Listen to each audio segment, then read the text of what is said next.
Whether you're in Iran or Ashraf, we felt very much that you were with us this afternoon at this hugely successful event. Neither of you stand alone. You have friends all around the world, and we're not going to go away, and we're not going to be silenced, and you're going to win. Thank you. Thank you.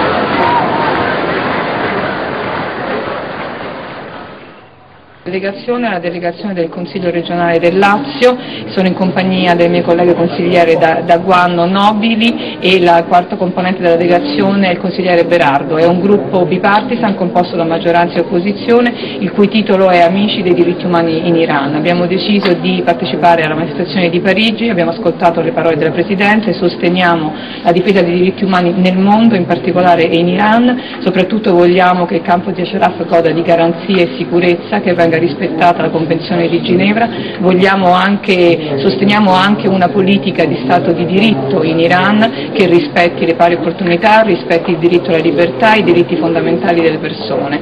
Il nostro gruppo si impegna già in Consiglio regionale, con la forza anche di essere appunto bipartisan, per la difesa dei diritti umani. Abbiamo anche votato mozioni a favore della vita di Sakineh, di Modam Astiani, siamo impegnati per le donne in Iran, ma soprattutto per la difesa dei diritti umani in Iran. Noi immaginiamo naturalmente non un regime autoritario, ma immaginiamo un regime che in Iran rispetti i diritti umani, che non ricorra alla tortura nelle carceri e fuori, che rispetti veramente la parità di diritti e le pari opportunità. La resistenza iraniana ha dimostrato in questi 30 anni non solo di sapersi organizzare, ma di rimanere fedele a se stessa, ed è una voce che parla al mondo e parla di diritti umani.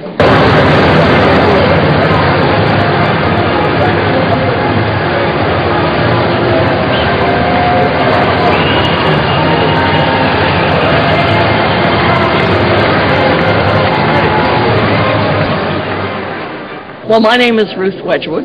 I was, until about a year ago, a member of the UN Human Rights Committee in Geneva, and I was first introduced to the issue of Ashraf as I drove back to a UN Human Rights Committee meeting along the shore of Lake Geneva by Palais Wilson, and saw the protesters and asked what they were about. And since that time, I've become much more factually informed about the dilemma of Ashraf.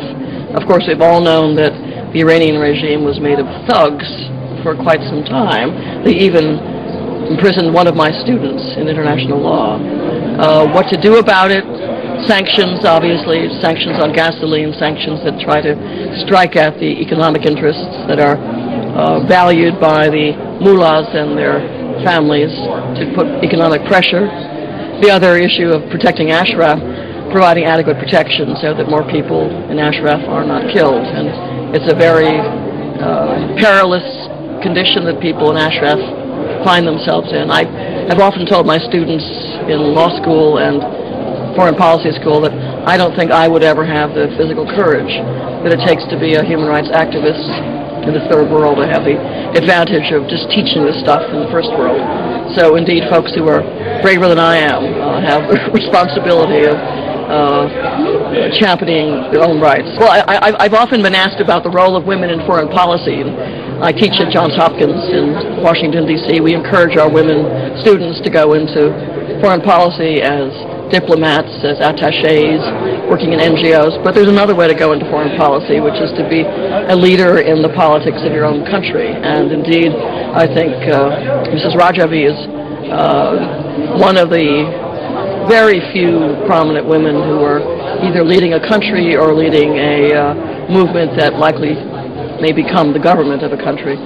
So certainly her presence and her manner and her very gracious personality is one that we should all seek to emulate. Thank you very much. Thank you. Appreciate it.